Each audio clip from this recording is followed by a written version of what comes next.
আমার কাছ থেকে যে একবার প্রশিক্ষণ নিবে সে যতদিন খামার শুরু করবে এবং শুরু করার আগ পর্যন্ত শেষ পর্যন্ত যত সমস্যায় পড়বে সব ধরনের সমস্যার সমাধান ইনশাল্লাহ আমি দেওয়ার চেষ্টা করি। 50 জনের উপরে প্রবাসী এবং দেশে যে ভাইয়েরা আছেন তারা প্রশিক্ষণ নিয়েছে। 20 জনের উপরে আমি তাদের সফলতা দেখেছি। যারা প্রবাসে আছেন তাদের একটা চিন্তা থাকে যে এমন একটা পেশা তাদের খুঁজে বের করতে হবে যে পেশার মাধ্যমে তারা দেশে যে তার পরিবারের সাথে বাকি জীবনটা কাটাতে পারে এমন একটা। তো এক পর্যায়ে সে হয়তো এই পোলট্রি ফার্মিংয়ের দিকে অগ্রসর হয় এবং দেশে এসে একটা খামার দিয়ে কিছুদিন পরে লস করে আবার তাকে প্রবাসের মাটিতে চলে যেতে হয়। আমি আকিবুল ইসলাম, গোপালগঞ্জ জেলা থেকে। আসলে পোলট্রি ফার্মিংটা শুরু হচ্ছে আমার বাবার হাত থেকে শেখা। আমার বাবা এই ফার্মিংটা 2000 সাল থেকে 2022 সাল পর্যন্ত করেছে। আমি পড়ালেখার পাশাপাশি বাবার হাত থেকে এই পোলট্রি ফার্মিংটা আয়ত্ত করে নেওয়া। এভাবে করতে করতে 2022 সালে এসে দেখলাম মোটামুটি আমার বাবা এই পোলট্রি ফার্ম করতে গিয়ে মাঝে মধ্যে মুরগি মারা যাচ্ছে বিভিন্ন সময়।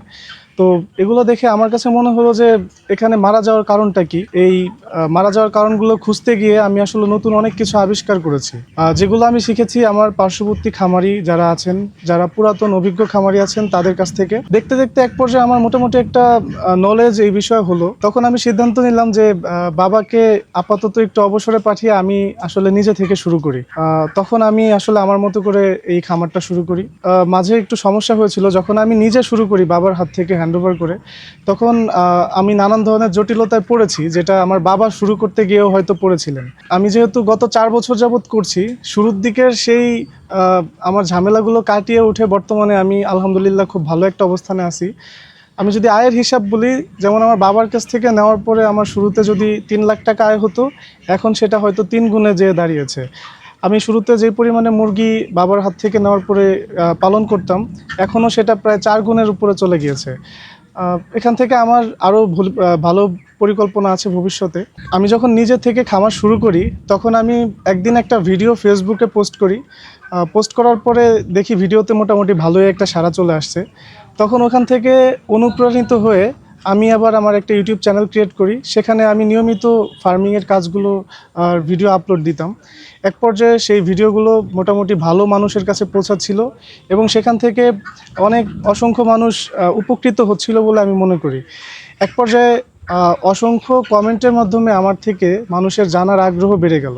তখন আমার কাছে মনে হলো যে আমি এটাকে আসলে একটু ভিন্নভাবে শেখাই মানুষকে। তখন আমি প্রশিক্ষণ দেওয়া শুরু করলাম অনলাইন মাধ্যমে। যারা আমার কাছ থেকে প্রশিক্ষণ নিবে খুবই সামান্য অর্থের বিনিময়ে প্রশিক্ষণ নিয়ে শুরু করে তারা স্বাবলম্বী খামার হতে পারে। এখানে একটা বিষয় আপনাদেরকে বলে রাখা ভালো, যারা প্রবাসে আছেন তাদের একটা চিন্তা থাকে যে এমন একটা পেশা তাদের খুঁজে বের করতে হবে যে পেশার মাধ্যমে তারা দেশে যে তার পরিবারের সাথে বাকি জীবনটা কাটাতে পারে এমন একটা। তো এক পর্যায়ে সে হয়তো এই পোলট্রি ফার্মিংয়ের দিকে অগ্রসর হয় এবং দেশে এসে একটা খামার দিয়ে কিছুদিন পরে লস করে আবার তাকে প্রবাসের মাটিতে চলে যেতে হয়। এই কাজটা যেন না করতে হয়, যার জন্য আমি আমার অভিজ্ঞতাগুলোকে প্রশিক্ষণ আকারে মডিউল বাই মডিউল সাজিয়ে তাদেরকে প্রশিক্ষণ দিই। এবং আমার কাছ থেকে এখন পর্যন্ত 50 জনের উপরে প্রবাসী এবং দেশে যে ভাইয়েরা আছেন তারা প্রশিক্ষণ নিয়েছে। 20 জনের উপরে আমি তাদের সফলতা দেখেছি এবং বাকিরাও চেষ্টা করে যাবে। এখানে প্রশিক্ষণের ব্যাপারটা আমার আসলে মূলত মানব সেবার জন্য করা। আর আমি এখানে নামমাত্র একটা টাকা এখান থেকে নিই। টাকাটা নেওয়ার মূল কারণ হচ্ছে এটা, যদি আমরা কোনো জিনিস ফ্রিতে দেই এটা কিন্তু মানুষ মূল্যায়ন করে না। 1-2 দিন করার পরে তারা তৃতীয় দিন দেখা যায় এটার মূল্যই দিতে চায় না, কিন্তু তারা শেখার আগ্রহী। যার জন্য আমি আসলে খুবই সামান্য পরিমাণে একটা মূল্য নেই, যেটা নেওয়ার কারণে তারা আসলে এটাকে আগ্রহবশত পুরোপুরি শিখে এবং শেখার পরে আমি এটাকে সারা জীবনের জন্য লাইফ টাইম সাপোর্ট দিই। যারা বেকার তরুণ আছে তাদের জন্য আমার একটা মেসেজ, সেটা হচ্ছে আপনারা পড়াশোনার পাশাপাশি অন্তত বাড়ির যে কোনো একটা ফার্মিং শুরু করেন। ফার্মিং থেকে সামান্য পরিমাণে অর্থ আসবে, যেটা ভবিষ্যতে একটা সময় আপনি যদি চেষ্টা করে যান একটা সময় বড় বৃহৎ পরিসরে আপনি ইন্ডাস্ট্রিয়াল আকারেও করতে পারবেন। তবে সেটার জন্য আপনার যথেষ্ট ইচ্ছা শক্তি থাকতে হবে।